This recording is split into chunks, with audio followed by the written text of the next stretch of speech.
Y a continuación es el turno de la doctora Verónica Narváez Padilla.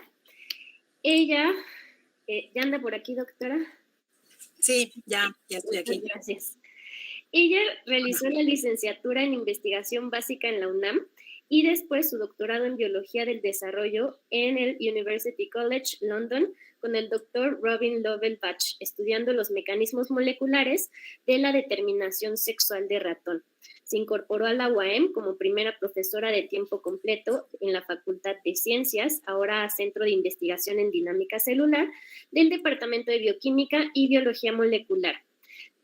Cambió su línea de investigación de ratón a mosca y dejó la determinación del sexo para estudiar el desarrollo del sistema nervioso de la mosca de la fruta o Drosophila melanogaster.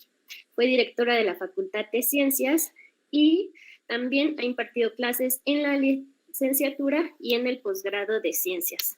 La doctora nos va a presentar la ponencia con una pregunta muy interesante que le va a dar continuidad al tema anterior y es: ¿tiene sexo el cerebro? Doctora, bienvenida, muchísimas gracias por estar aquí en la Semana del Cerebro. Y bueno, pues el micrófono es... Hola. Muchas gracias por la invitación, me da mucho gusto estar aquí, un tema muy interesante en el cual pues estoy yo metida ahí, justo entre la determinación sexual y ahora estudiando el cerebro, obviamente de mosca, pero bueno, algo nos parecemos. Para compartir, es que no me dejaba hace ratito. Okay. Sí, ya debe de poder, al lado de la manita viene presentada. Sí, ok. Ok. No me deja compartir una ventana, pero bueno, se las voy a compartir toda entonces. Ahí va. No sé si ya la ven. Sí, doctora, ya la estamos viendo. Ok.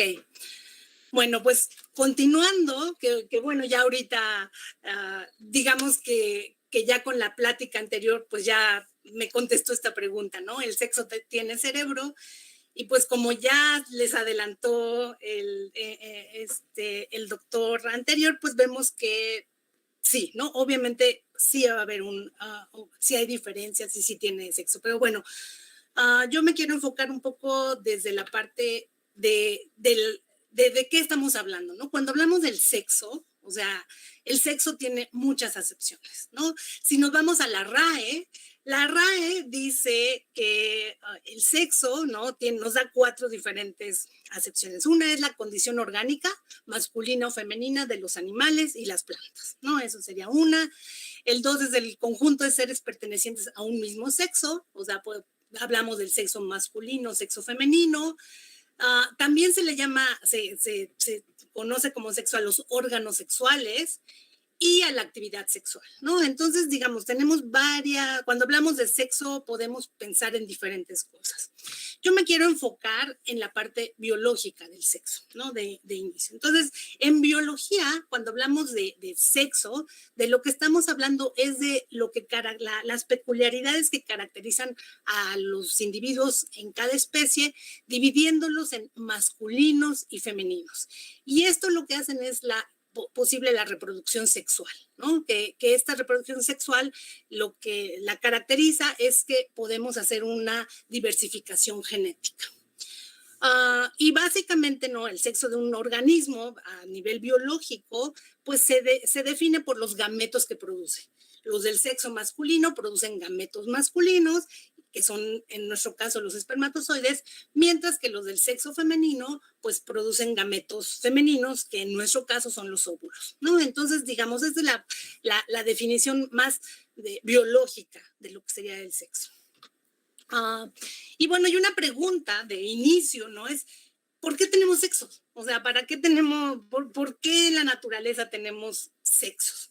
¿No? Y porque cuando uno piensa en la reproducción, pues realmente, digamos, las bacterias, por ejemplo, que se pueden reproducir sin sexo, en todos los organismos que no tienen sexo, se dividen por bipartición, ¿no? Y se van dividiendo y forman más organismos. Entonces, realmente para la reproducción como tal, el sexo no es fundamental, ¿no? No se requiere tener, o sea, en la naturaleza no se requiere tener sexos para poder reproducirnos. Sin embargo, la mayoría de los organismos, sobre todo, digamos, los organismos pluricelulares, ¿no? Quitando a las bacterias, la mayoría de los organismos, y es más, aún dentro de las bacterias, sí recurren a la reproducción sexual.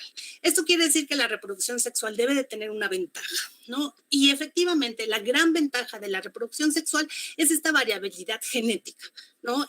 Durante el sexo lo que nos permite es intercambiar genes entre diferentes organismos, y esto lo que hace da esta variabilidad genética que le permite, que es el drive, ¿no? Es con lo que la evolución puede trabajar.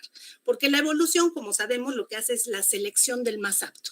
¿Y de dónde va a seleccionar si no hay variabilidad genética, ¿no? Se requiere la variabilidad genética para poder seleccionar al más apto. Y bueno, y dentro de lo que nos da esto del sexo, por ejemplo, es una mejor adaptación contra parásitos o una purga de mutaciones deleterias, ¿no? Eso es lo que nos permite la reproducción sexual. ¿Cuál es la desventaja de una reproducción sexual? Pues que hay que encontrar pareja, ¿no? Esa es la gran desventaja, porque pues resulta que las bacterias no tienen que andar encontrando parejas, se dividen a la mitad y a la mitad y a la mitad, y de una tienes dos, y de dos tienes cuatro, y de cuatro tienes 8, y así crece la población. En cambio, pues nosotros, para podernos reproducir, necesitamos encontrar pareja, ¿no? Entonces, en ese caso, pues podría ser una desventaja. Ok, otra definición para saber de lo que estamos hablando, ¿no? Los órganos sexuales. Cuando hablamos de los órganos sexuales, o sea, una definición, ¿no? En internet, o sea, de lo que se habla es de este conjunto de tejidos, glándulas y órganos que participan en la procreación, ¿no? Eso es como la definición más clásica. Y en la mujer, ¿no? Lo que consideran es a los ovarios, las trompas de falopio, el útero, el cuello uterino y la vagina, mientras que en el hombre los órganos sexuales son la próstata, los testículos y el pene, ¿no? Y bueno, a este conjunto de órganos sexuales pues se le llama el aparato genital y sistema reproductor, ¿no? Esa es nuestra definición. Ok, entonces nada más quiero ver aquí, ¿no? Para que vean que dentro de los órganos sexuales no se menciona el cerebro. Ok, como se les mencionaron al principio, yo estudié la determinación sexual. Entonces voy a empezar un poco por ahí, ¿no? ¿Cómo se determina el sexo a este nivel, ¿no? Al nivel biológico.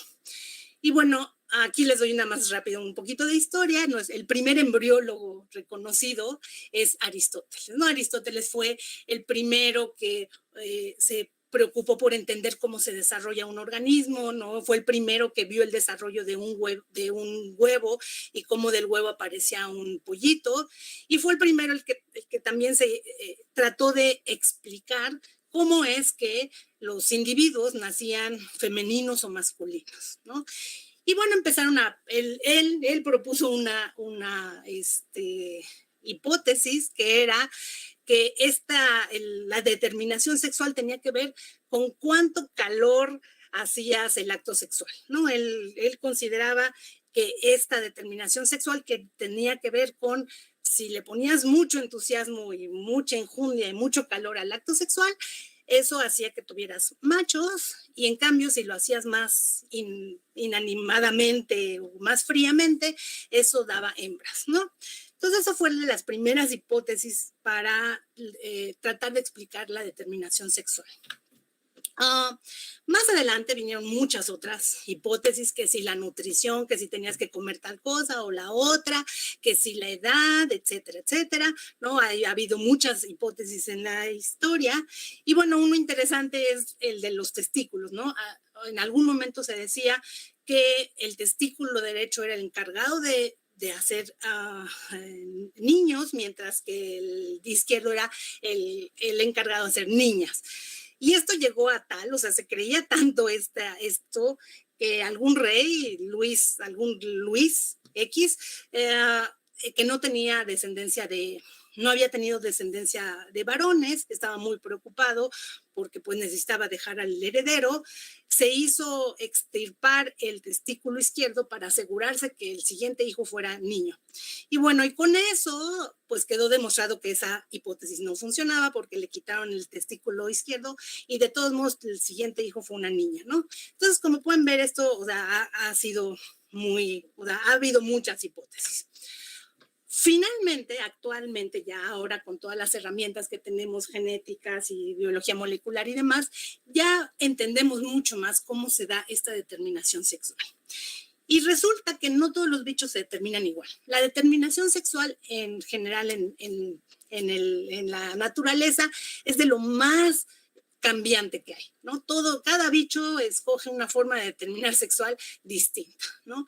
Y digamos, los que decían que el ambiente tenía que ver no estaban completamente errados. Sí hay organismos que se determinan por el ambiente, por ejemplo, a la temperatura a la que se incuban los huevitos o la densidad de determinados sexos, y ya hay muchos hombres, por ejemplo, bueno, muchos masculinos, el siguiente huevito se desarrolla como femenino o viceversa. O en el lugar en el que cae, ¿no? Si el embrión cae en una zona en donde, sobre todo esto en especies marinas, si caen en un lugar en donde no hay nada alrededor, se hace hembra, por ejemplo. En cambio, si un embrión cae cerca de donde ya hay una hembra, pues entonces se hace hacia macho, ¿no? Se determina hacia macho. Entonces, sí hay determinación sexual que puede ser influida por el ambiente. Pero, digamos, en nuestro caso sabemos que la determinación sexual es genética, ¿no? Quiere decir que lo que define si vamos a ser hembras o machos son los cromosomas, como ya nos habló en la plática anterior, como nos hablaron en la plática anterior. Entonces, tenemos la determinación genética, pero que tampoco es uniforme. No es que todos los que se determinen genéticamente lo hagan igual.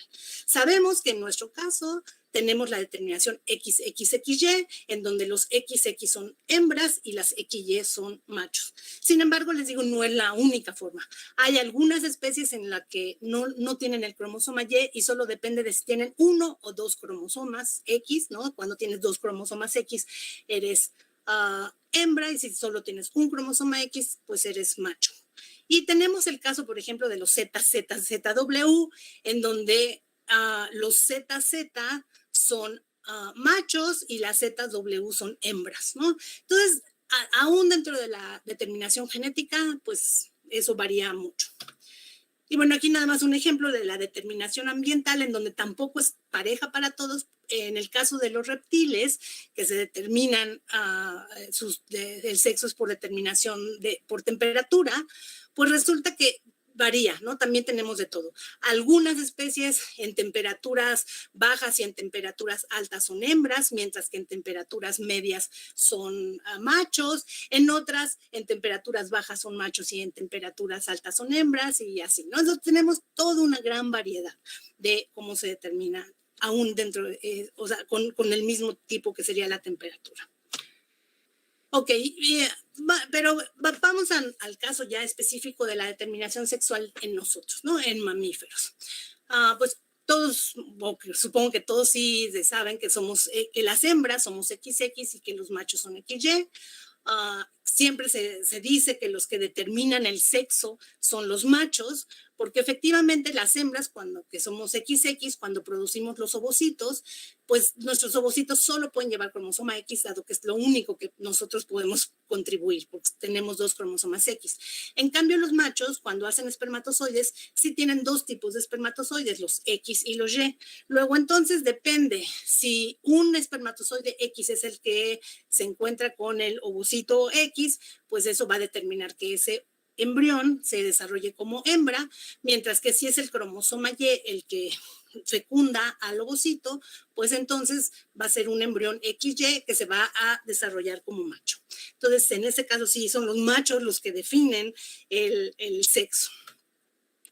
Y bueno, ¿y qué es lo que pasa, no, con esto? O sea, ¿cómo se desarrolla? Y como ya nos mencionaron también un poco, resulta que cuando empezamos el desarrollo, ¿no? Ya sea como un ovocito XX o como un ovocito XY, Durante las primeras más o menos 7 semanas hasta las 7 semanas de embarazo, los embriones son idénticos. O sea, ahí no tenemos diferencia. Entonces, cuando empezamos nuestra vida embrionaria, realmente no tenemos todavía, digamos, diferencias sexuales, sino hasta las 7 semanas de embarazo. En ese punto es cuando se activa el gen SRY, que también les hablaron en la plática pasada. Este gene que está en el cromosoma Y, obviamente solo se expresa en los que llevan el cromosoma Y, no se expresa en las mujeres, en XX, y lo que hace este gene es que se prende en el testículo. Bueno, en ese momento las gónadas, ¿no? O sea, son idénticas, no hay diferencia entre si tú ves el tejido que va a dar origen a las gónadas, ya sea testículo u ovario, no hay diferencia entre ellas hasta ese momento. Alrededor de las 7 semanas se prende este gene y lo que hace es que esa gónada, que en ese momento le llamamos gónada indiferenciada, activa una serie de toda una cascada de genes que lo que hacen es prender el camino hacia que esa gónada se vuelva testículo, ¿sí? Entre de lo que sucede, lo primero que sucede es que inicia la producción de testosterona y de la hormona antimülleriana, ¿no? Son de las cosas que se sabe que hacen. Y bueno, y nuestro embrión, ¿no? Que hasta este momento era indiferenciado, ha desarrollado 2 conductos, ¿no? Uno que se llama el conducto de Wolf y otro que se llama el conducto de Müller, ¿ok?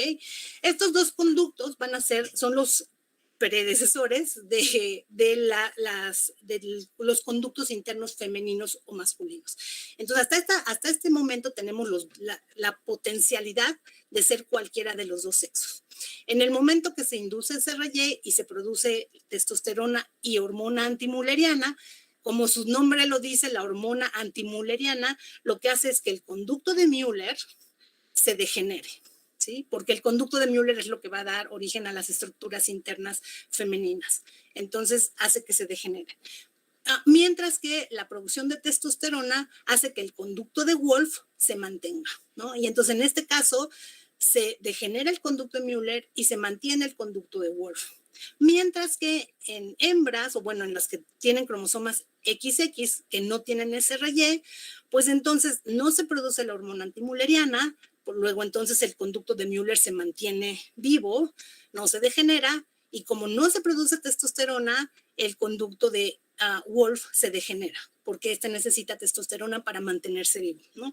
Y entonces de esta forma empieza ya también, no nada más la diferenciación en la gónada, ¿no? Que se hace testículo o se hace ovario, sino también en el resto del cuerpo, ¿no? Empieza a integrarse la diferenciación hacia el resto del cuerpo, ¿no? Entonces aquí tenemos, ¿no? Tenemos una gónada que es una gónada indiferenciada y que con la presencia de andrógenos y la hormona antimülleriana hace que se mantenga el conducto de Wolf, y este conducto de Wolf se convierte eventualmente en el epidídimo, en el conducto deferente y en la vesícula seminal, ¿no? Que son los conductos masculinos. Mientras que en XX, como no tienen la testosterona y no tienen la hormona antimülleriana, se les degenera este conducto de Wolf y se mantiene el conducto de Müller, formándose las trompas de falopio, el útero y la vagina.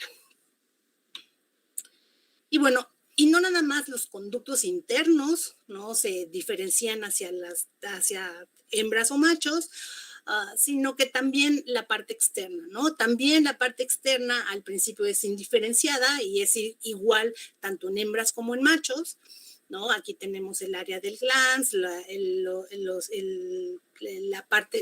región labioescrotal y la uretra, ¿no? Y dependiendo si te vas hacia hembra o hacia macho, esto empieza a diferenciarse para quedar finalmente, digamos, las mismas estructuras originan ya sea los labios externos, ¿no? En las mujeres, que en machos se convierten en el escroto. Tenemos los labios internos, ¿no? Que quedan de esta sino urogenital, y bueno, la vagina, ¿no? Que llega aquí, y la uretra. Ok, entonces, esto pues sería, digamos, nuestra diferenciación sexual, lo que se conoce como la diferenciación sexual primaria, ¿no? Que es esta determinación, ¿no? Digamos a nivel biológico, de el órgano que va a producir los gametos, ¿no? Que en este caso son los testículos y los ovarios. Y eso es lo que va a definir si eres femenino o masculino a nivel biológico, ¿no? Digamos, desde nuestra definición estrictamente biológica de cuál va a ser los gametos que vas a producir. Después viene, o sea, les digo, para la reproducción sexual, ¿no? Que ya vimos, necesita que te aparees, ¿no? Y entonces aquí entra, pues no nada más la parte de las gónadas, ¿no? Y todos los conductos y demás que se requiere para la procreación, sino que también requieres, pues, conductas específicas para poder procrearte. Y aquí es donde yo digo, bueno, aquí entra el cerebro, ¿no? O sea, obviamente la conducta la maneja el cerebro, ¿no? Es lo que hace el cerebro. Luego, entonces, pues, el cerebro también tiene que participar en esto de la procreación, ¿no? En la reproducción. Por lo que, en donde yo digo que el cerebro, pues, debe considerarse como un órgano sexual, ¿no? Entonces, esta conducta que tenemos específicamente para el apareamiento y la reproducción, ¿no? Pues involucra desde pues, reaccionar a estímulos, activar sistemas fisiológicos, tener ciertos movimientos y obviamente también implica pues una recompensa, ¿no? Ok, entonces, bueno, ya vimos, ¿no? Entonces, para esto el cerebro, o sea, el cerebro debe de tener formas de poder o sea, dirigir estas conductas que además pues deben de ser sexo específicas, ¿no? Entonces ya vimos, ya tuvimos la plática en donde vemos todas las diferencias que hay entre cerebros de hembras y de machos en humanos. Yo me voy a enfocar un poco a lo que se sabe de estas diferencias en relación a experimentos que se han hecho directamente pues en los modelos en los que se pueden experimentar, porque pues obviamente muchos de estos experimentos no los podemos llevar a cabo en humano, ¿no? Pero bueno, ¿qué se sabe en relación a las áreas del cerebro que tengan que ver específicamente con conductas sexuales, ¿no? Y bueno, se sabe que sí hay definitivamente algunos sitios que tienen que ver con conducta sexual, ¿no? El área preóptica medial, ¿no? Que está aquí en el hipotálamo, resulta que esta se activa durante la copulación, ¿no? Es claramente un área que tiene que ver con la copulación, tanto en hembras como en machos, y si tú la induces, o sea, si tú la activas directamente a esta área, induce copulación, ¿no? Entonces sí, parece que sí, es evidente que esta área tiene que ver con inducir la copulación. También la amígdala, ¿no? Está activa durante la copulación y la amígdala lo que hace es liberar dopamina justo hacia el área medial preóptica. Y si tú, o sea, también se ve que responde a estímulos sexuales, ¿no? Entonces estas áreas claramente están involucradas tanto en hembras como en machos en conducta sexual.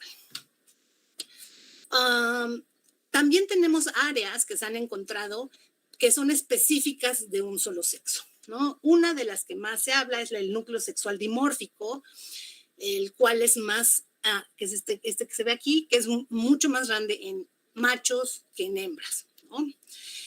Y resulta que si expones a hembras a testosterona, les crece, ¿no? Se desarrolla más este núcleo.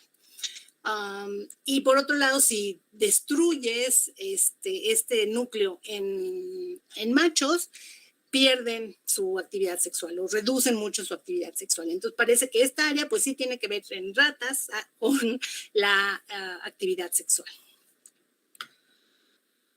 También, o sea, se ha visto que el núcleo paraventricular tiene que ver directamente con la erección del pene, obviamente en machos. Y luego tenemos acá el núcleo ventromedial que se encuentra activo durante la copulación, pero solo en la hembra, ¿no? Y si tú destruyes este núcleo, reduces la actividad sexual en hembras, ¿no? Entonces, claramente, ¿no? Como seguimos viendo, sí hay diferencias, ¿no? Entre regiones del cerebro y cómo responden específicamente, digamos, a la conducta sexual. Les digo, todo esto lo han hecho en ratas o en changos, también se ha visto, Pero, ¿qué pasa en humanos? ¿No? Les digo, estas cosas como destruirles y cosas así, pues no la podemos ver en humano. Pero con la resonancia magnética funcional, pues sí se ha logrado ver que, por ejemplo, la amígdala medial y el núcleo paraventricular se activan durante la masturbación, o sea que sí tienen que ver también, o sea, están activos. El núcleo paraventricular libera oxitocina, que se sabe que contribuye al orgasmo y con el placer sexual.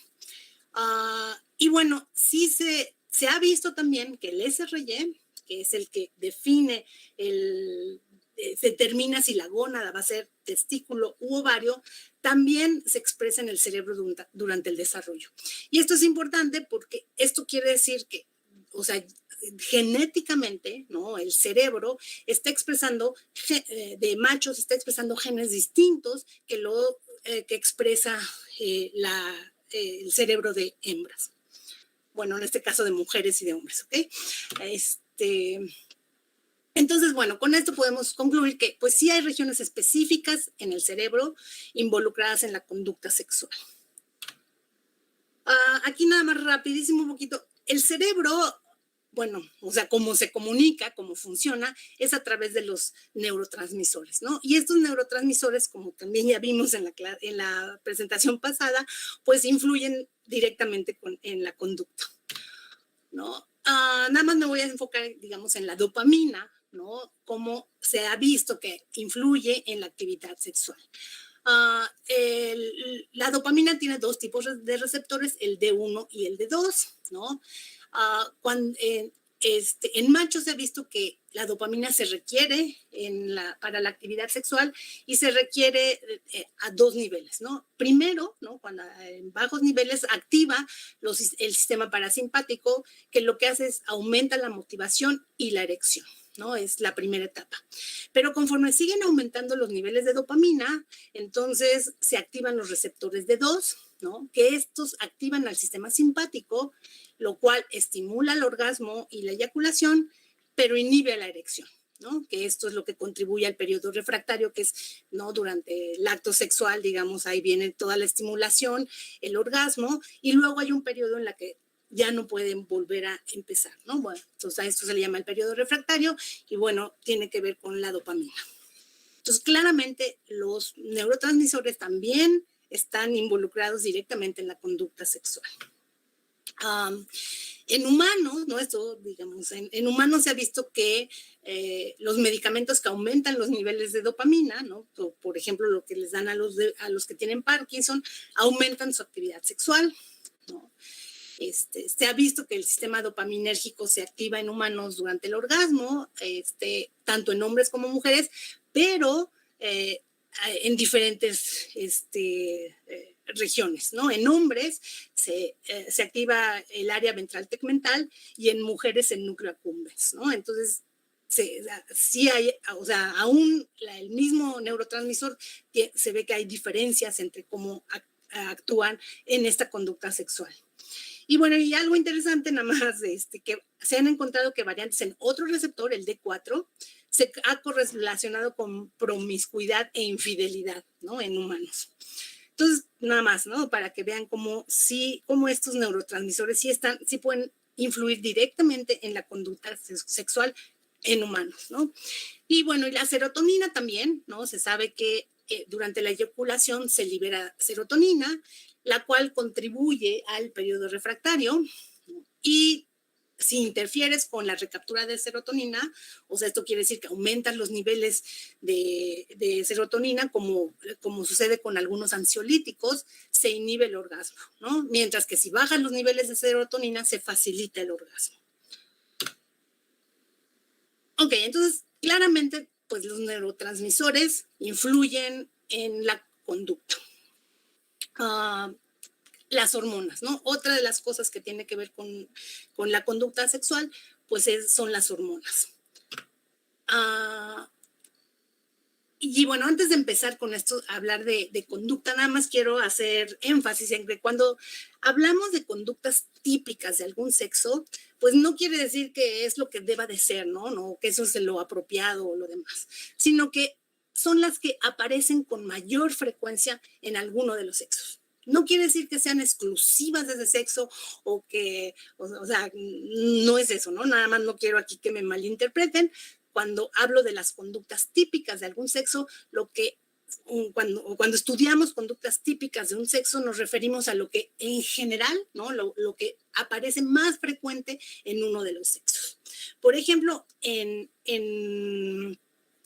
ratas, ¿no? Una conducta típica de un macho es que los machos montan a las hembras. Esa es la conducta típica. Sin embargo, a veces hay hembras que montan a machos, ¿no? Y la otra conducta típica en este caso de hembras, es que las hembras presentan lordosis, que es así que se arquean justo pues para aceptar al macho, ¿no? Y eso es lo que normalmente o típicamente hacen las hembras, pero eso no quiere decir que los machos a veces también no presenten lordosis, ¿no? O sea, también algunos machos a veces presentan lordosis. Entonces, bueno, estas conductas típicas, ¿no? Que se estudian de alguno de los sexos, ¿no? Se ha visto que están moldeadas por hormonas. Por ejemplo, a los machos, si aún recién nacido, es una rata recién nacida, el macho la castras, o sea, le quita su producción de testosterona, presenta una mayor lordosis y acepta avances sexuales de otros machos, ¿no? Cosa que típicamente no hacen. Mientras que si a las hembras durante este periodo de recién nacido les das testosterona, ahora montan más tanto a hembras como machos, ¿no? Tratan de montar más. Doctora, entonces, tiene 10 minutos. Sí, ok. Bueno, entonces las hormonas sexualizan el cerebro. Algo interesante es que estas hormonas sí se ha visto que sexualizan el cerebro. Algo muy interesante es que la secreción cíclica de hormona luteinizante, que es lo que se necesita para que se dé la ovulación, depende de la ausencia de testosterona durante las primeras semanas. Si das testosterona, ya no cicla, y si le quitan los testículos a los machos, empiezan a ciclar, ¿no? Esto, interesantemente, es mediado por el estradiol, que se produce a través de la testosterona. El estradiol se convierte en testosterona justo en el sistema límbico y el hipotálamo en los machos, porque son los que tienen testosterona y masculinizan el cerebro de machos. Y esto no pasa en las hembras, a pesar de que están bañadas de estradiol de su mamá, porque se captura por la alfa-fetoproteína, ¿no? Entonces, las hijas mutantes de alfa-fetoproteína son estériles, porque no ovulan. Y algo muy interesante es que los cuidados maternos influyen en la expresión genética y en el comportamiento, ¿no? Las crías bebés que son cuidadas por su mamá, ¿no? Que las lamen y demás, también van a cuidar a sus crías. Y esto es porque las neuronas en el área medial preóptica responden a estrógeno y activan el receptor de oxitocina, que es justo la hormona involucrada en el cuidado. Y se vio que los cuidados alteran la expresión del receptor de estrógeno, ¿no? Entre más cuidados tienes, más receptores tienes, y entonces vas a producir más receptores de oxitocina. Ahora, ¿qué pasa en humanos, ¿no? En la conducta en humanos, ¿no? ¿Realmente tenemos cerebros diferentes o es más bien por aprendizaje?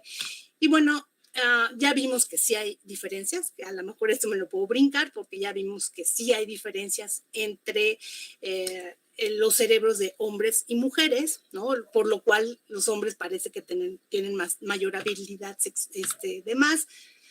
Y bueno, se sabe que esto influye, ¿no? Por ejemplo, hombres que producen baja testosterona durante su crecimiento tienen un menor desempeño en su habilidad espacial. Y cuando les das testosterona, mejoran esta habilidad espacial, ¿no? Y cuando los hombres toman estrógenos, por ejemplo, en los transgénero, mejoran su habilidad verbal y pierden su habilidad espacial. Entonces, sí parece que las hormonas influyen en estas distintas habilidades que tenemos entre mujeres y hombres. Y bueno, nada más aquí ya vimos que sí hay diferencia por la plática anterior, y lo que sí que debe quedar claro es que esto no implica una discriminación o que uno sea mejor que el otro, lo demás, pero sí es importante entender estas diferencias para conocer mejor el desarrollo del cerebro, para promover un mejor desarrollo intelectual para ambos sexos y sobre todo para manejar el manejo de enfermedades, ¿no? Porque claramente, como nos mencionaron anteriormente, son distintos. Y bueno, y aquí nada más quiero ver, ¿no? Ya vemos que el sexo biológico es lo de las gónadas, básicamente, pero también influye el cerebro en relación a lo que es la identidad de género, que es cuando, ¿qué te sientes tú, ¿no? Que tú como qué te sientes, y la orientación, que es hacia quién te sientes atraído. ¿Cómo se establece esto de la identidad de género? Y aquí es donde está el gran debate, ¿no? No está muy claro. Hay disforias de género en donde hay personas que nacen en un cuerpo equivocado, ¿no? Que se sienten que están en un cuerpo equivocado. Esto es parcialmente hereditario. Sí se han encontrado algunos genes que tienen que ver con esto, como este que aumenta niveles de testosterona o este que reduce la sensibilidad de andrógenos. Y esto se puede explicar un poco porque el desarrollo de los genitales, que ya lo vimos durante los 2 primeros meses de embarazo, va disociado con el desarrollo del cerebro, que más bien se da a finales del embarazo y bueno, y durante toda la infancia, ¿no? Se sigue desarrollando.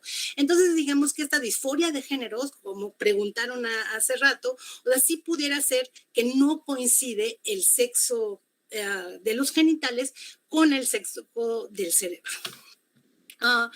Y bueno, y esto también se ha estudiado con estos problemas que le llaman, bueno, variaciones en el desarrollo sexual, en donde tenemos individuos XY, que deberían ser machos, pero producen pocos andrógenos y entonces crecen como mujeres, ¿no? Fenotípicamente por fuera se ven como mujeres.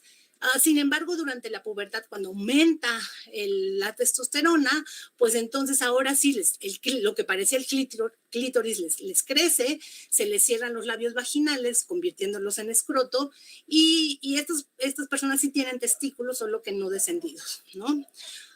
En general, estos individuos que fueron creados como mujeres, desde pequeños, o sea, a pesar de que se crían como mujeres, son considerados como marimachos, ¿no? Prefieren juegos más, digamos, típicos de hombres y en general prefieren como pareja mujeres, ¿no? Entonces, esto es un poco de cuando uno se pregunta qué tanto es biológico y qué tanto es aprendido, ¿no? Los roles de sexo o las identidades de sexo, ¿no? Finalmente, este tipo de variación en el desarrollo acaban siendo como hombres, ¿no? Tenemos otro en donde es al revés, en donde no tiene, los de aquí simplemente tienen baja producción de andrógenos, sin embargo, estos no responden a andrógenos, ¿no? En este caso sí tienen testículos, pero no tienen ningún conducto interno ni femenino ni masculino.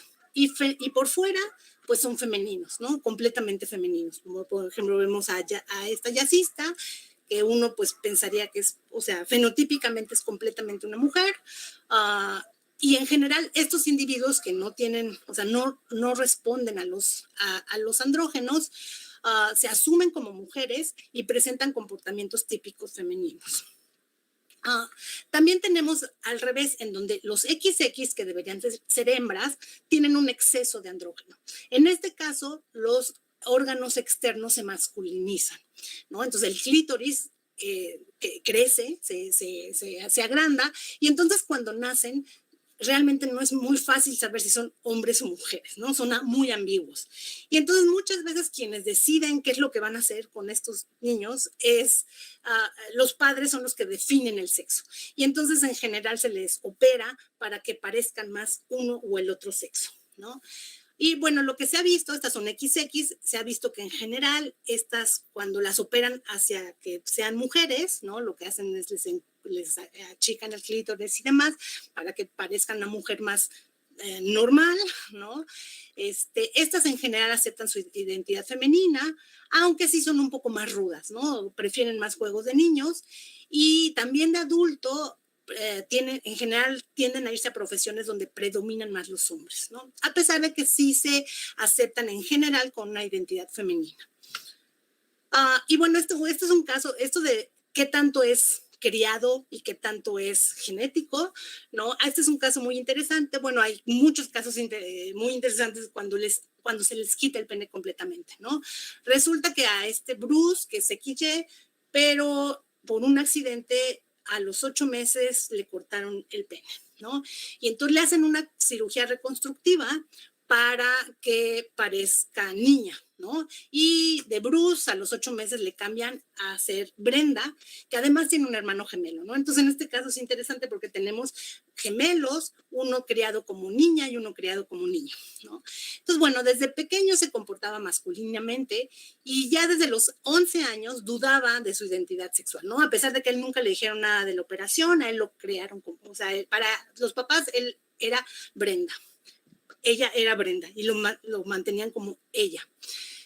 Finalmente, a los 14 años decidió cambiarse a hombre y en ese momento fue cuando sus padres ya le contaron lo que le pasó, que en realidad pues él era un XY, tenía testículos y demás. Finalmente pues se transformó a hombre, ¿no? Entonces es interesante cómo, pues a pesar, o sea, algunos alegan que es la crianza lo que define tu identidad sexual. Sin embargo, bueno, por ejemplo, vemos en estos casos que por más que lo hayan criado como femenino, él dentro de sí mismo pues se sentía masculino, ¿no? Y en general los que le hacen esto optan por una identidad masculina. Doctora, tiene 3 minutos. Ya acabé, nada más. Y bueno, esto de la homosexualidad, nada más, también que no es lo mismo, ¿no? La parte femenina, es ser femenino y ser homosexual no tiene nada que ver, no va de la mano, el que tú te identifiques de cierta forma y que te tengas atracción por otra, ¿no? 44% de los hombres homosexuales son femeninos, o sea, quiere decir que el otro de los, el 56% son masculinos y solo 54% de las lesbianas son masculinas, ¿no? Entonces quiere decir que no tiene que ver.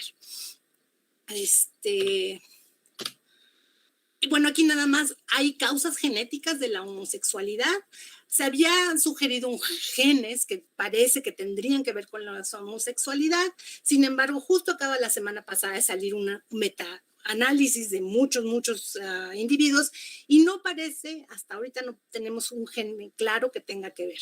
Ahora, por ejemplo, en moscas sí hay un gen que las convierte en homosexuales definitivamente, ¿no? Entonces, sí hay en otros bichos genes que tienen que ver. Entonces, no podríamos no excluirlo completamente. Y a lo mejor no genéticas, pero epigenéticamente, ¿no? Algo interesante es que en hembras se nos inactiva un cromosoma X al azar.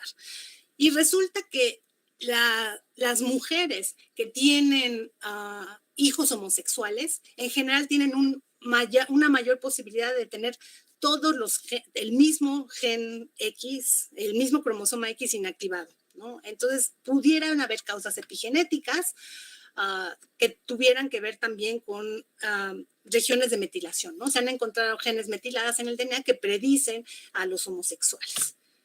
Y bueno, ¿no? Nada más aquí otro caso interesante de un medallista olímpico en decatlón, fue padre de 6 hijos y que a los 66 años se convirtió en Caitlyn Jenner, ¿no? Entonces aquí también nada más para pues hacer esto del el rol de género, pues tampoco está muy claro, ¿no? Y bueno, y en conclusión, pues sí hay diferencias biológicas, por lo que la identidad de preferencia sexual no son meramente cuestión de elección. Las hormonas pueden jugar cierto papel, pero no explican todo. Hay muchas diferencias conductuales entre hombres y mujeres, eso está claro, genético, pero también hay algunas culturales, no debemos de olvidar eso. Los factores epigenéticos pueden participar y bueno, en conclusión, pues el cerebro sí tiene sexo. Gracias. Muchas gracias, doctora. Vamos a dar paso a las preguntas, comentarios. Una muy interesante ponencia. Entonces, tenemos 10 minutitos. No sé quién quiera hacer preguntas. También si me apoyan para ver si vía YouTube o Facebook tenemos preguntas o comentarios, les agradecería muchísimo.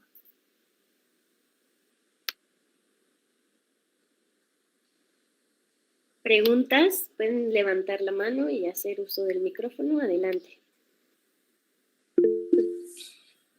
Adelante, doctor, en lo que se anima el resto del público. Sí.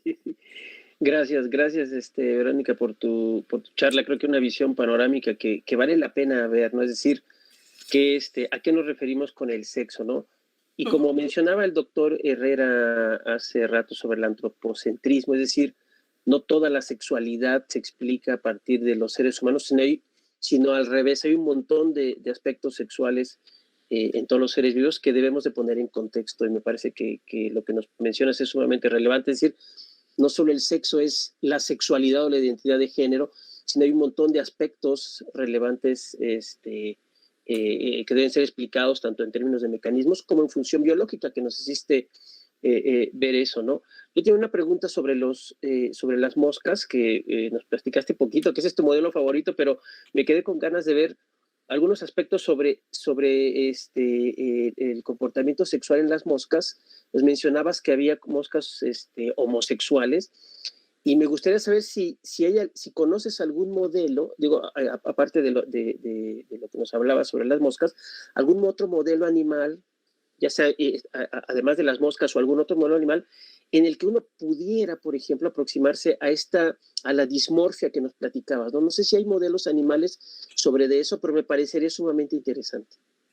Pues sí, lo que pasa es que, digamos, en los animales es muy difícil preguntarles cómo te sientes, ¿no? O sea, que es algo que con nosotros sucede, ¿no? Nosotros podemos vernos fenotípicamente hembras o machos, ¿no? Por nuestros genitales, ¿no? Nuestros genitales nos pueden decir una cosa, pero te puedes preguntar tú qué te sientes, ¿no?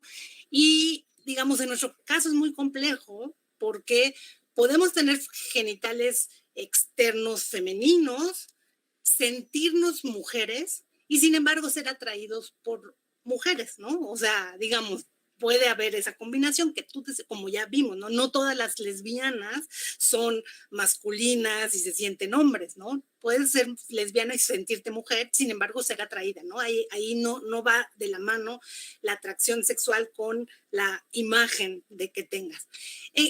Con los animales es muy difícil hacer ese tipo de preguntas porque lo único que podemos ver de ellos es cuál es su sexo y a quién prefieren, ¿no? Eso podemos hacer. O sea, les podemos preguntar, los podemos poner, decir este es un macho, una hembra, y ponerle una hembra y un macho y decir con quién quieres copular.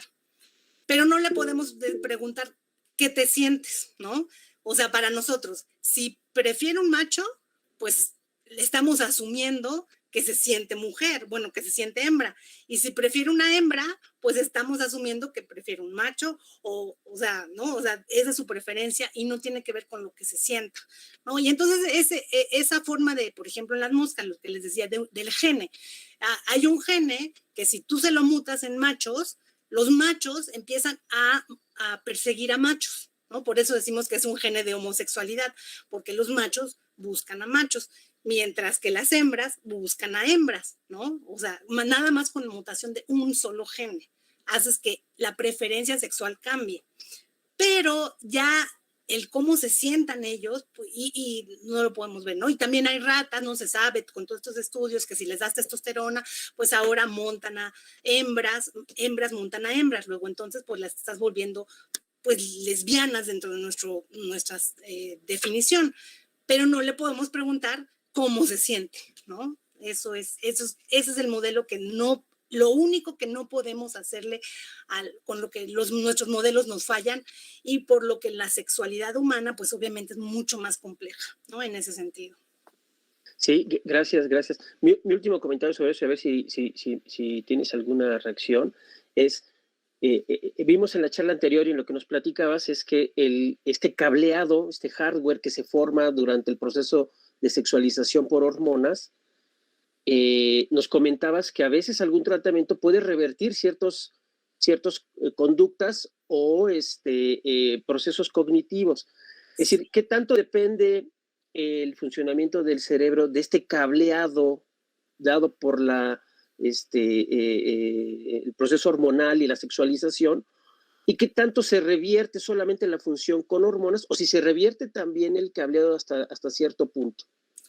Exacto, eso es también una de las grandes preguntas, ¿no? Que también mencionaron. O sea, cuando nosotros vemos diferencias dimórficas, no sabemos si ya estaban desde antes o si fueron modificadas, ¿no? Por comportamientos, ¿no?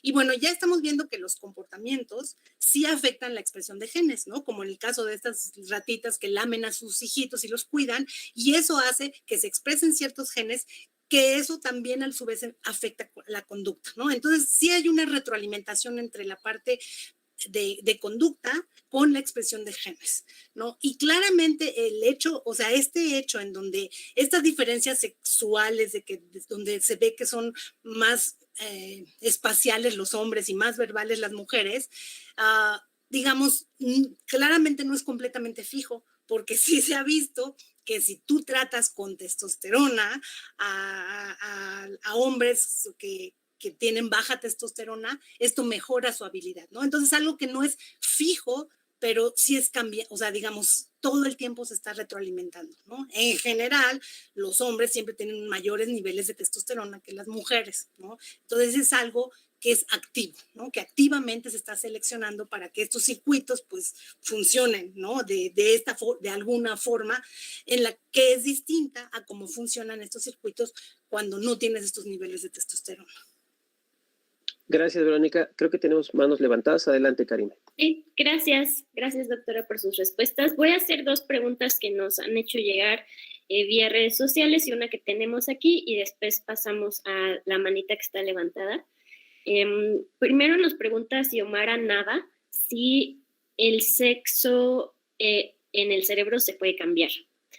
Y por otro lado, tenemos aquí una pregunta en el chat de Neuropsycho Recovery. Dice, excelente, doctora. ¿Qué opina de la inclusión del estudio de hembras en modelos animales en la mayoría de las investigaciones científicas? Adelante, doctora.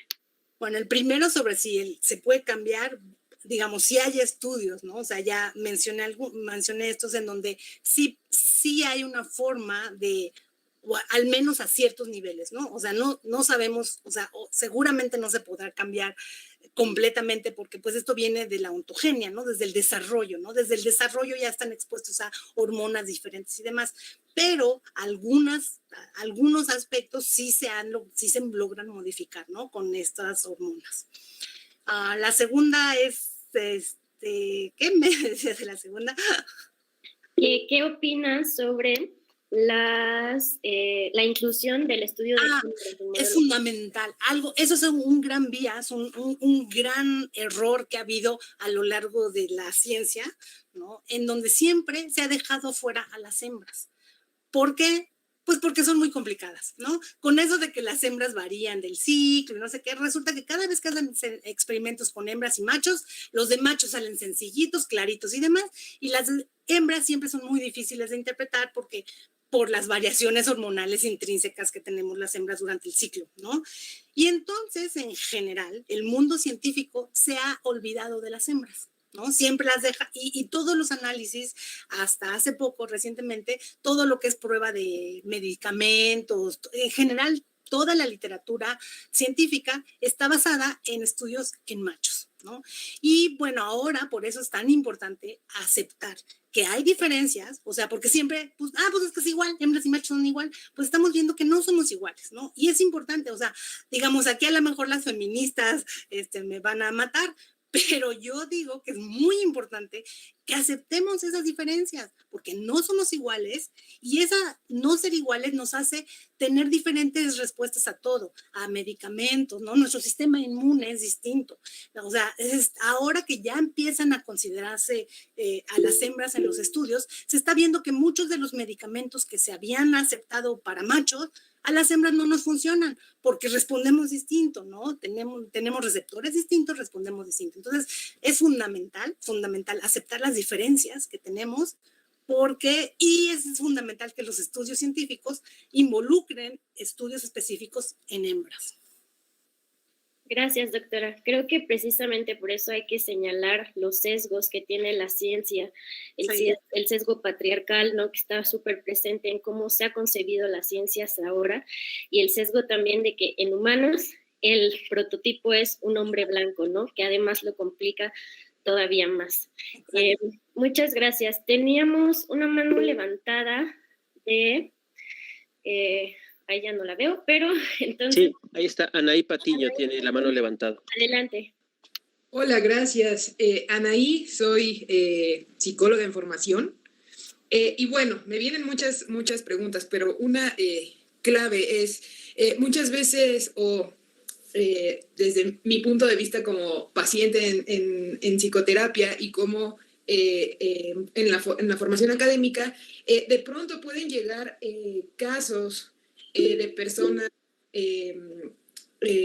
homosexuales o en transición de sexualidad, y de pronto no es suficiente como el acompañamiento de la psicoterapia, ¿no? De pronto no tenemos obviamente esta formación médica ni biológica, al menos no tan profunda, que nos pueda pues ayudar más a nuestros pacientes, ¿no? Entonces mi pregunta sería, doctora, ¿a dónde debemos canalizar? ¿Qué respuesta podríamos dar? Entiendo que es un poco complejo, ¿no? Pero de pronto quizá no siempre es con el psiquiatra, ¿no? Que son cosas de pronto distintas a una conversión de sexo. Entonces, ¿cómo podemos o con quién podemos tomarnos de la mano como psicólogos para no abandonar estos casos? Porque muchas veces pues se quedan en el olvido, ¿no? Y pues obviamente la repercusión social que hay al paso de los años es gigante.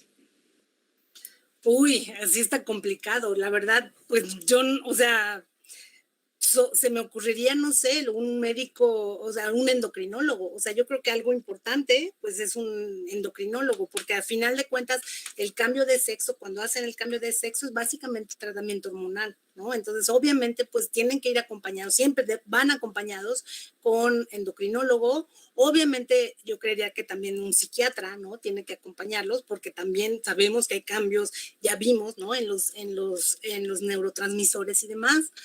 Y pues yo creo que, o sea, yo creo que el acompañamiento psicológico es muy importante, sobre todo porque yo creo que muchos de los problemas que enfrentan los homosexuales no es por problemas biológicos en sí, sino por el estigma que hay, ¿no? O sea, hay ya no hay tanto, por suerte, viene disminuyendo, pero no podemos dejar de señalar que hay un gran estigma, ¿no? Todavía para cualquiera de estos disformes o transgéneros y demás, ¿no? O sea, todavía.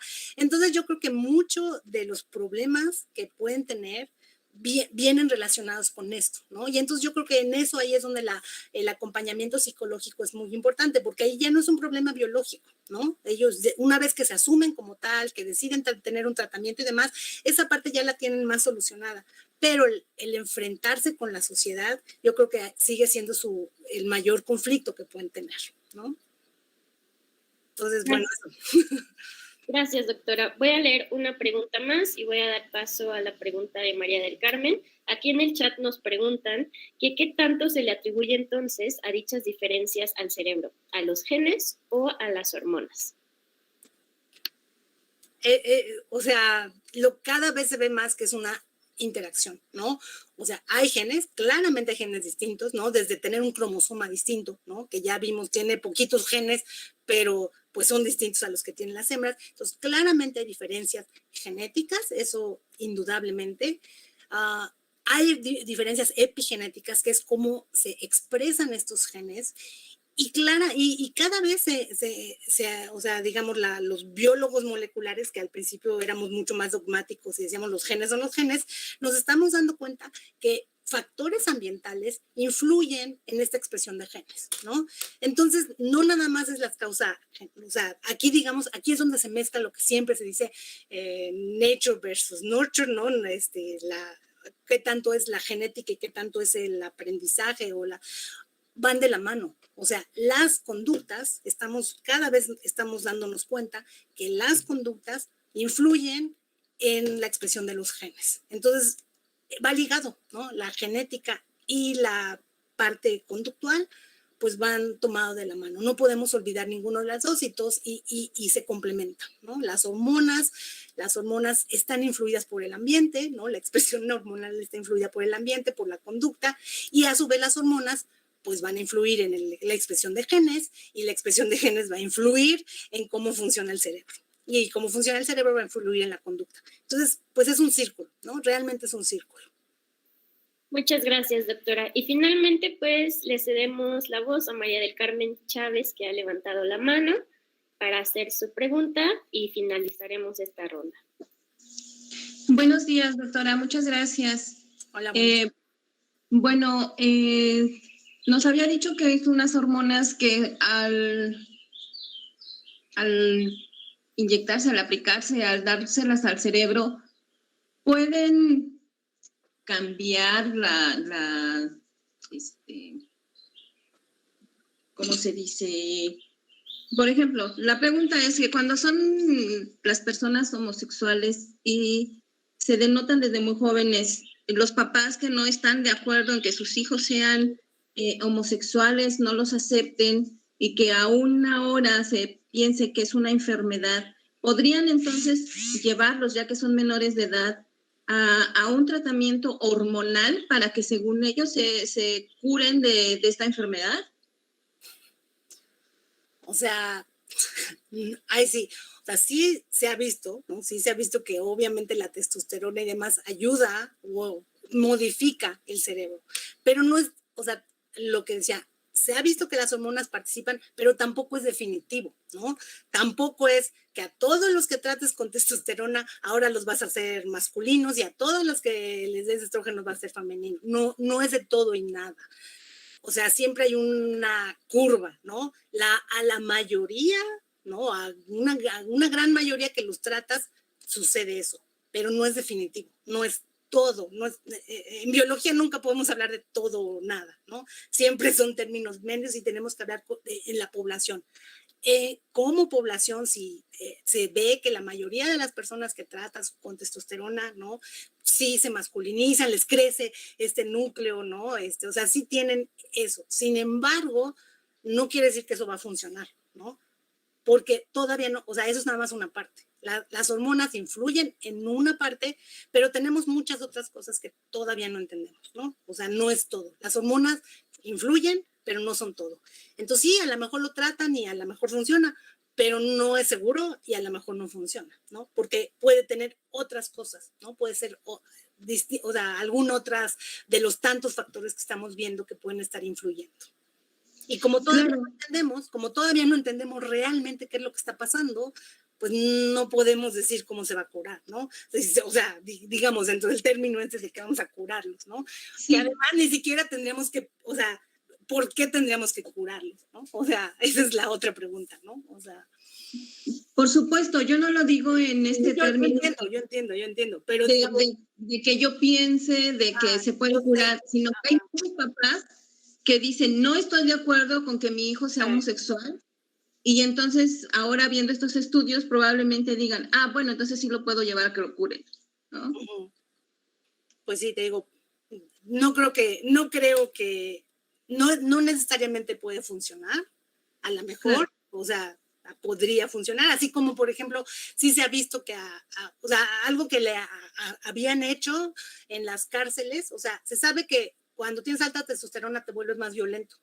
Los hombres en las cárceles, en general, tienen un alto nivel de testosterona. Y entonces, por mucho tiempo, bueno, un gran tiempo en los Estados Unidos, a lo que se hacía es, les disminuían su pena si se dejaban castrar, ¿no? Y entonces con eso les bajaban la testosterona y los dejaban libres, ¿no? Y sí, en la mayoría de los casos funcionaba, pero no siempre, ¿no? A veces no les bajaba. Entonces, las hormonas influyen, pero no son completamente definitivas. Bueno, claro, muchas gracias. Muchísimas gracias, doctora, por su ponencia.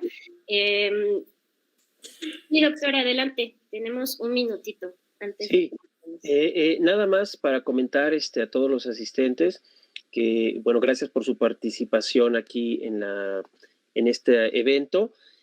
Tenemos saturada la sala, qué bueno que están saturando la sala, pero para aquellos que no puedan conectarse porque la sala está saturada, ya puse, pero vuelvo a poner el link para que compartan con quienes ustedes conozcan, para que puedan seguir las charlas por el canal de YouTube. Entonces ya lo puse, pero lo vuelvo a poner para que lo compartan y lo difundan y puedan seguir todas las charlas por el canal de YouTube. Y también ahí pueden hacer sus preguntas. Adelante, Karime. Gracias, doctor. Creo que acaban de mencionar algo sumamente importante, ¿no? Que es como la ideología de género y el hecho de encasillar de cómo nos debemos de comportar los sexos, pues ha atropellado los derechos humanos de muchísimas personas que no encajan en estos estándares, ¿no? Establecidos culturalmente. Bueno, una vez más, muchas gracias por su participación, doctora.